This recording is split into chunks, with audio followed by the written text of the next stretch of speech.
Hello, vinyl community people. It's Mike MGK Boston back on a Saturday midday here in the Metro West section of Boston, or as it will be known on Monday, mile 10 of the 127th running of the Boston Marathon. I am not participating this year, although I did last year, but I'm officially retired from 26.2. That beat me down last year. Age caught up with me. I had a great day, but I did not have a great time, Swiss time, that is, if you know what I mean. But I'll be watching, and it's just like I live near the town center here, and mile 10 goes right through my town here. I was out this morning just doing a light 5, and I was right on the marathon route, and I saw several people. Actually met someone from Chicago. And there was someone from California. They were running in groups, so they kind of like to come out here and stake out the territory if they've never done it before. And yeah, so that was pretty neat. Anyway, week ago today, as I was complaining in my last video, my wife Patty had her annual yard sale. Total nightmare, as you would expect for me. People lurking in the shrubs at 6:30 in the morning looking to buy whatever. It just brings out some strange people. So I ran an ad on Craigslist. Of course, I had to answer all the questions because it was coming into my email inbox. Do you have any tools? Do you have any antiques? And of course, I put that we were selling some vinyl records. What kind of records? So one guy was sarcastic, and I said I had the Bay City Rollers discography. He didn't respond. But anyway, after the yard sale, everything went to a local thrift shop that we didn't sell, and I went and I bought some more records. So today's video is basically one of my playlist things, what I was listening to the past week, as well as a few things I picked up last Saturday. It wasn't a big shopping spree. I only bought 4 or 5 albums. So anyway, one of them was this one. Like I do, some vintage country and western. This is a nice compilation of crazy man himself, the late great Johnny Paycheck. This is basically culled from all his 70s stuff, so there's some really great stuff on here. Drinking and driving, friend, lover, wife, 15 beers. I'm sure he could drink 15 beers in a heartbeat, or he did. And Mr. Bojangles, he does a version of that one too, the Jerry Jeff Walker song. So yeah, this is a pretty nice compilation. Listen to it once. It's really in excellent shape. Look at that. It's like brand new. So yeah, as I've mentioned, I think I've mentioned it before, the Mike Judge cartoons, Tales from the Tour Bus. If you look those up on YouTube, there's a really funny, they're only short. They're like all in 7 or 8 parts, but each part is only, of course he was on Epic. Each part of the cartoons, they're only like 7 or 8 minutes a piece, and there's a really funny one about Johnny Paycheck. So look up Tales from the Tour Bus on YouTube. And look up the Johnny Paycheck one. You'll laugh your ass off. I know I did. So there he is. Total wild man. All right. Some blues now. Johnny Copeland. I knew Johnny Copeland from something I'm going to show next. And I didn't have any. I'm a big blues enthusiast. And this is his debut. 1980, the release on this one on Rounder. Let's see here. Yeah, I can see there's the Rounder logo. Just had to replace the inner sleeve. But this is really good. Traditional blues, electric blues. What do we got on here? Some of the highlights: Claim Jumper, Third Party, and St. Louis Blues. Those are a few real nice tracks on this. And there's the man in action right there on the back. And that's Johnny Copeland, the late great. So yeah, after I was spinning that last Saturday afternoon, I pulled this out of my collection. I bought this back when it came out. This is a release with, this is a 6-piece band, but it features, of course, the Iceman, Albert Collins. There he is right there. Robert Cray, right there in the center. And there's Johnny Copeland over there. Sorry about that glare. So 2 of those men no longer with us. Of course, Johnny Copeland and Albert Collins, they're long gone. And Robert Cray, though, still doing it and kicking it. Never seen Robert Cray, but I'd like to. This is a really good, so the 3 of them got together.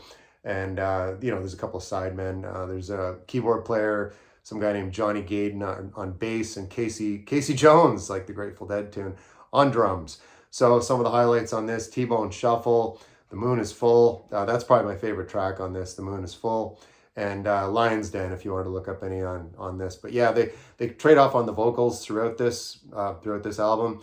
And it's really great blues if you're into that. And it's called Showdown, as the title says right there. And then there's some individual Photos on the back of the guys there. Yeah, really excellent. Showdown. It's a guitar showdown. Oh, not speaking about guitars. That'll be after this one. We're going into the 80s for this one. The Thompson Twins. This is something I have had since high school. Hasn't seen the light of day in forever. And it's one of those things, you ever find yourself at the supermarket and you're like, Jesus Christ, how old am I? I heard a Thompson Twins song, Into the Gap, which is the title track for this album. And, just playing in the background. I mean, when I was younger, it used to just be elevator music you'd hear at the supermarket, but now they're playing all the old hits. Yeah, so this is really not a nice record. If you like synth pop, it was very top 40 at the time. I was more in alternative, but I did like the Thompson Twins. Of course, highlights on this one, Dr. Doctor was a top 40 hit. Of course, the title track, The Gap, Into the Gap, and Hold Me Now was another hit on this. But not to be missed, Sister of Mercy and No Peace for the Wicked. Those are two other excellent tracks on this. And the frontman, Tom Bailey, and that was his girlfriend, Alana Curry, this chick over here, and a guy named Joe Leeway over here on percussion and background vocals. I don't think there's much in the way of the inside here. That doesn't scream 1984. What does? Yeah, just a globe for some reason, in case you're lost. So it's the Thompson Twins, Into the Gap. All right, as I was saying, more guitars. It's the great Joe Walsh. I'm almost a completist with all the Joe Walsh stuff. I have a CD copy of this, but I saw it for a few bucks and I grabbed it and it's in good condition. So what the hell. So yeah, this one, I want to say the release on this one, 1981, 82. Let's see here on the inside. Well, anyway, some of the key numbers on this one. Things is excellent. You probably heard, if you ever listen to classic rock FM radio, I'm sure you've heard of Life of Illusion. And it's really great. But this whole thing is excellent. Rivers of the Hidden Funk is another one on here. There's Joe right there, driving a tank, doing stuff like he does. There he is there, looking a little burnt. Joe was a little toasty at the time. I think he's clean and sober these days. But, man, that guy liked to party, as the story goes. I saw a really good episode of, Live at Daryl's House, the Daryl Hall show that he does in his home studio. And one of my favorite episodes is the one where Joe Walsh shows up, and so anyway, you could look that's another thing on YouTube. A lot of those Live at Daryl's House are on there. But yeah, it's Joe Walsh. There Goes the Neighborhood. All right. It's an Austin, Texas guy here, Ian Moore. Don't know what made me think of this, but I got into some blues last weekend, and this is his second album. Weird album art on the cover here. But he was an Austin, Texas guy in the same school as like a Doyle Bramall II, Charlie Sexton as well. That kind of traditional 90s blues, I call it. But this is pretty good. Comes in with a track called Muddy Jesus, which is good. Today, Barline and Train Tracks. It's good. Like I said, if you like Doyle Bramall II, not Doyle Bramall, his dad, Doyle Bramall II, who was in the Archangels, in fact, with Charlie Sexton. They were an Austin outfit, like I say. And Ian Moore was definitely a very similar style to Doyle Bramall. And so check it out. This one's called Modern Day Folklore. And on the back, there's a guy, headless horseman without a horse. I don't know. And then there's a chick with no head in a rock and some sheep. That's a really far out cover. Doesn't really go with the music, but sometimes you wonder what record labels approve for album art. Anyway, I'm rambling. Where am I here? We're in 1986. We're back into the 80s again with the fifth studio release for the Eurythmics. I officially have everything except their debut. If I see the debut, I might grab it, but I'm not a big fan. Ironically, I think it's their worst album.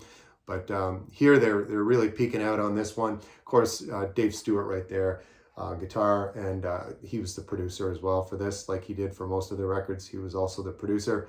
And of course, there's the most beautiful woman that she is, that's Annie Lennox. And they come right in hot here with Missionary Man. Different instrumentation on this. There's a harmonica solo on that. Never heard that before in a Eurythmics album. Thorn in My Side is really great. There's a big saxophone sound with that one too. Really different album for the Eurythmics when you go through the catalog and come up here to their fifth. They were really mixing things up. There's a really good, if you like music videos from back in the day, really good video for Thorn in My Side. And it's a really good song. And When Tomorrow Comes, just the backup singers on When Tomorrow Comes. That's another one. Just really fantastic. She's just really at her peak here. I've got a few Annie Lennox solo, but then to me, she started venturing into adult contemporary territory, and I kind of checked out on Annie. But I'd go see her if I had the opportunity. I never did see the Eurythmics in concert. That's a regret I have. This is just the lyric sheet on the inside. And there's Annie's beautiful blue eyes right there. So that's the Eurythmics. Oh yeah, and the title on that one, Revenge, the name of that record. Excellent, excellent. All right, speaking of other beautiful chicks, here's one from way back. It's Julie London. Some of you might not be familiar with her. She was very popular in the 50s, well into the 1960s. I would call it pop jazz vocal, if you will. And this one, of course, is Julie is her name. Release date on this one, 1955. This is her debut. This is just a set of all standards. They're all covers, like opens with Cry Me a River. I Should Care, It Never Entered My Mind. Frank Sinatra does a version of that too. Gone with the Wind. It's just very pleasant, and it's not unlike an orchestra, which she usually did later on. This is just with, she has a guitar player and a guy on stand-up bass here, so it's very mellow jazz. I would say this is pure jazz vocal, not pop. I take that back on that now defunct Liberty label. So yeah, if you're not familiar with Julie London, she had a big hit in 1963 with The End of the World. It's been featured in a couple of feature films. Oh, there you go on the inside. I replaced the inner sleeve, but this, I don't know if this is an original. I didn't put this into Discogs yet, but it's in exceptional condition, though I did have to replace the inner sleeve. But you folks out there that watch my videos repeatedly would know that I do like a lot of jazz, and I do like jazz vocal, and this is great. So there she is, Julie London, 1953, the release date on that one, 55. All right. Back into some blues here, straight out of Rhode Island, actually, just about an hour south of me driving, is roomful of blues, these guys. So very similar to my Canadian friends, anybody around the Toronto area, if you know the Downchild Blues Band, members coming and going over the years. This is the same kind of scenario. The main guy, Duke Robillard, was the piano guitarist, and he was the main focus. But over the years, they were formed sometime I want to say, late 70s. This is the debut, I want to say. And they had about 45 members still coming. They're still around today, but 45 personnel in and out of the band over the years. Kind of just like a jam outfit. So there's a caricature on the back of the guys. They're having the name of the album is Let's Have a Party, and it looks like they're doing just that. So sometimes when you look at album artwork, some stuff stands out. Look at this. They have a framed painting of a joint. I just said, I gotta check this out, and this is great. Does not disappoint. It's very similar, like I said, to Downchild Blues Band. It's just it's a lot of fun. This is a 7-piece band. There's a lot going on. Great musicianship. Starts with Later Than You Think, Okie Dokie Stomp, and the title track, Let's Have a Party. And they do a version of Jambalaya that's really good too. This is really great. So I'm gonna seek out some more Roomful of Blues and some Duke Robillard solo stuff too, for sure. But yeah, this is really awesome. So yeah, look at the table here. This is great. There's a piece of cake, just like my wife Patty's famous cheesecake. Bottle of vodka. What else you got here? Got some rolling papers here. I mean, yeah, let's have a party. And they're doing it. I'd like those guys to cater my next party. All right. Rounding out here, almost to the end here. Got this last Saturday. It's Jim Hall, in the same vein as like a later version of Django Reinhardt, if you will. Of course, he's a jazz guitar player, or Charlie Christian would be another one I'd compare him to. So this was recorded live in Toronto in 1974. It's just a 3-piece. On bass, he's got Don Thompson and a guy named Terry Clark playing drums. So it's just a trio. Really mellow stuff here, but it's pleasant. I'd call this a Sunday afternoon listen. Nice gatefold sleeve on the inside. There's Jim Hall. I have a couple of Jim Hall. I have one he did with Pat Metheny, and the other one, it's just a Jim Hall. Concierto is the name of that other one that I have. So I saw this and I grabbed it because it was in good shape and it was a good price. And it's live. You know, a live jazz album is not exactly Kiss Alive. You'll hear the little bit of clapping in between, but it's still nice because there's some improvisation, like anything when it's live. And this is live right here. So 1974, Jim Hall live in Toronto. And lastly, that led me right into this that I have in my collection. I've had in my collection since this came out in 2001. It's Bill Frizzell, and I'm sure Bill Frizzell would count as one of his main influences, Jim Hall, because they're very similar. This, I have probably 6 or 7 Bill Frizzell, mostly from his stuff from the mid-90s into the 2000s when I got into his stuff. This is kind of what I'd call genre bending. I didn't say gender bending, I said genre bending. And it's this in some parts it goes into some kind of country and western because he's got a slide guitar player on here. Not sure, Greg Lees is the name of that guy that's playing the slide on this. And this is a 1, 2, 3, 4, 5, 6-piece band on this record here. And it's, of course, the name of this is called Blues Dream right there. So yeah, like I said, sometimes country and western with the slide guitar, you get that vibe. Even bluesy to a point. So this is not like a real pure jazz album, like a lot of Bill Frizzell. He ventures all around here. So let's see what's on the other side. Looks like there's a picture of him in the studio. Again, this is from 2001. Yeah, there's some really nice pictures of the rest of the band right here. You can see there. So that's Blues Dream, and that's Bill Frizzell from 2001. I highly recommend that if you like jazz guitar. And if you're new to jazz guitar, check it out. This one and that Jim Hall.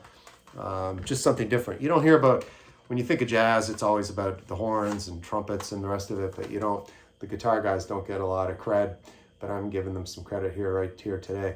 So anyway, that's kind of the end of the video. I'm going to give a plug to one of my favorite new YouTube television programs. I use that term loosely, but the Nielsen ratings are out, and it's sounding great. It's called Spin on This.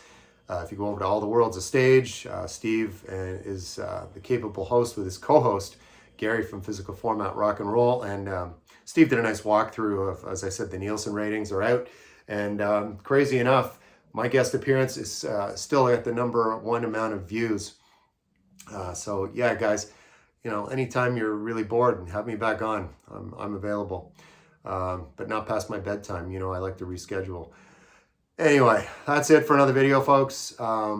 Anybody running the Boston Marathon watching this video, good luck to you. I'll be watching at mile 10. And have a great weekend. I'll see you next time.